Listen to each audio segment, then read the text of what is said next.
ห็นปะสาวกของพระเจ้าพระสารีบุตรบรรลุธรรมหลังจากบวชแล้วมือ15พอดีก่อนนั้นก็เป็นโสดาบันมายังไม่ได้เก่งเรื่องสมาธิบรรลุเป็นอรหันต์แล้วค่อยไปฝึกสมาธิแต่พวกเขาไปฝึกสมาธิให้ได้ก่อนแล้วจะค่อยไปเป็นอรหันต์มันสวนทางกันแล้ว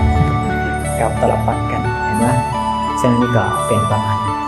ฉะนั้นจึงอยากให้พวกเรามาเข้าใจว่าพุทธศาสนาพุทธะแปลว่ารู้ตื่นและเบิกบาน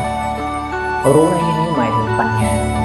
กำหนดรู้ในทุกสิ่งว่านั่นคือทุกข์เห็นทุกข์ในทุกสิ่งทุกข์มีประมาณเท่าไหร่หูมันขันธ์5ทั้งหมดอารมณ์มีประมาณเท่าไหร่หูมันนั่นคือทุกข์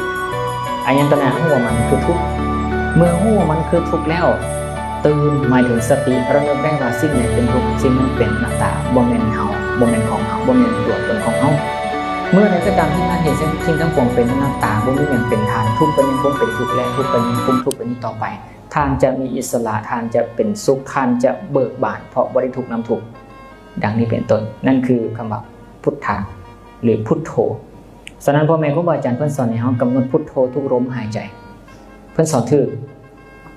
ทุกลมหายใจของเจ้าให้เห็นว่าสิ่งทั้งปวงบ่เที่ยงระลึกรู้ว่ามันบ่แม่นเฮาเห็นด้วยปัญญาตามความเป็นจริงแต่พวกเฮาแบบเป็นนั่งหายใจเข้าหายใจออกโธแค่นั้นเอง